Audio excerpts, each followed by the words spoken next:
16 घंटे का अंतराल होना चाहिए, फिर सभी बीमारियां ठीक हो जाएंगी। ये बहुत बहुत महत्वपूर्ण है, वरना कोशिकाओं के स्तर पर शुद्धिकरण नहीं होगा। आपके अंदर चीजें जमा होती जाएंगी, फिर आपको हर तरह की समस्याएं होंगी।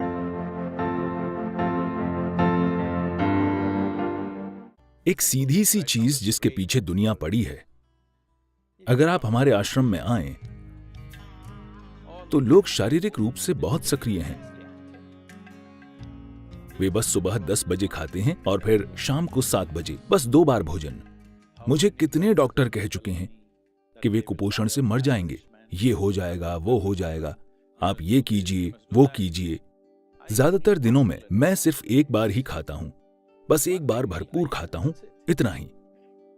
डॉक्टर मुझे कह रहे हैं, नहीं सदगुरु, आप इतनी यात्राएं करते हैं, ये हो जाएगा, वो हो जाएगा, आपको 4 घंटे में कम से कम एक बार खाना खाना चाहिए, कुछ तो खाना चाहिए। मैंने कहा, मुझे अकेला छोड़ दीजिए, मैं ठीक हूं। पर अब अमेरिका की एक बहुत बड़ी यूनिवर्सिटी कह रही है, रुक रुक कर उपवास कीजिए। ये कोई बकवास नहीं है, अच्छी चीज है, लेकिन उन्होंने ऐसी चीज फिर से खोजी है जो हम हमेशा जानते थे। अब हर कोई कह रहा है 16 घंटे का अंतराल होना चाहिए, फिर सभी बीमारियां ठीक हो जाएंगी। हम इतने हजारों साल से क्या कह रहे थे? सीधी बात यह है, इसके कई पहलू हैं, मानसिक, शारीरिक। लेकिन अब दुनिया में कैंसर बढ़ रहा है। कैंसर की कोशिका समाज में एक अपराधी की तरह है, हम सबके शरीर में होती है, लेकिन उनकी संख्या जितनी होनी चाहिए, अगर उससे बढ़ जाए या सब साथ मिलकर एक जगह जमा हो जाएं, तो वे अपराधियों के गिरोह जैसी बन जाएंगी। कोच्चि में भी जेब कतरे होंगे, मुझे यकीन है। हेलो, वे छोटे मोटे अपराधी हैं। जब अकेले या 2-3 मिलकर काम करते हैं तो हम उन्हें गंभीरता से नहीं लेते, हम उन पर ध्यान नहीं देंगे क्योंकि छुटपुट चीजें होंगी।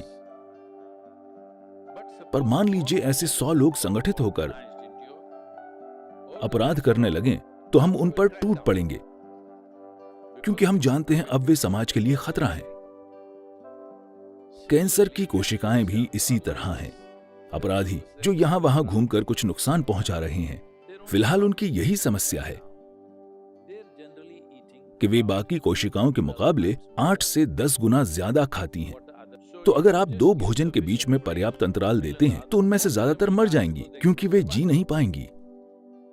हम हमेशा इसकी बात करते रहे हैं, लेकिन अब उन्होंने वही चीज करोड़ों डॉलर की रिसर्च करके पता लगाई है। मैंने हजारों लोग देखे हैं जो सिर्फ इसलिए स्वस्थ हो गए क्योंकि वे हर समय ठूंसते नहीं रहते जब पेट पहले से ही भरा हुआ हो।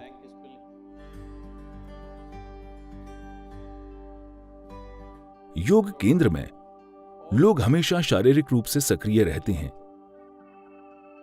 तो दोपहर 3:30-4 बजे तक हर कोई बहुत भूखा हो जाता है, उन्हें बहुत भूख लगी होती है। लेकिन हम उसके साथ जीना सीख लेते हैं, क्योंकि खाली पेट होना और भूखा होना 2 अलग चीजें हैं। भूख का मतलब है आपकी ऊर्जा गिरने लगी है, पर खाली पेट होना अच्छा है। योग विज्ञान में आज आधुनिक विज्ञान भी सहमत है, लेकिन जो चीज हम अपने अनुभव से जानते हैं, वहां तक पहुंचने के लिए आप लाखों डॉलर लगा देंगे, क्योंकि रिसर्च का मतलब यही है, कई लाख डॉलर खर्च कर देना। ये ऐसा ही है। पेट खाली होने पर भी आपका शरीर और आपका दिमाग सबसे अच्छे से काम करते हैं। तो हम हमेशा से ये पक्का करते हैं कि हम इस तरह से खाएं, हम कितना खाएं कि खाना खाने के 2 से ढाई घंटे के बाद हमेशा हमारा पेट खाली हो जाए। तो हम हमेशा खाली पेट सोने जाते हैं। लोगों को लगता है नींद नहीं आएगी, वे सो सकते हैं। औसतन 25 सालों में औसतन मैं बस 2.5 से 3 घंटे ही सोया हूं। इन चीजों से थोड़ा आलसी होता जा रहा हूं और 3.5 से 4 घंटे सो रहा हूं। लेकिन मैं बहुत ज्यादा यात्राएं करता हूं। तो आप इस तरह सिर्फ इसलिए काम कर पाते हैं क्योंकि आप जरूरत से ज्यादा नहीं खाते। ये बहुत बहुत महत्वपूर्ण है। सभी 2 बार खाते हैं, मैं आमतौर पर 1 बार ही खाता हूं, शाम 4:30-5 बजे, क्योंकि मुझे प्लेट के सामने बैठकर यह सोचना पसंद नहीं कि कितना खाऊं। मैं भरपूर खाना पसंद करता हूं। तो शाम को 4:30-5 बजे अगर मैं भोजन करता हूं तो फिर मैं अगले दिन ही खाता हूं। क्या यह काफी है? क्या मैं ठीक लग रहा हूं? हेलो। क्योंकि शरीर में जो भी सुधार और शुद्धिकरण होना है, उसके लिए पेट खाली होना चाहिए। ये बहुत बहुत महत्वपूर्ण है, वरना कोशिकाओं के स्तर पर शुद्धिकरण नहीं होगा। आपके अंदर चीजें जमा होती जाएंगी, फिर आपको हर तरह की समस्याएं होंगी।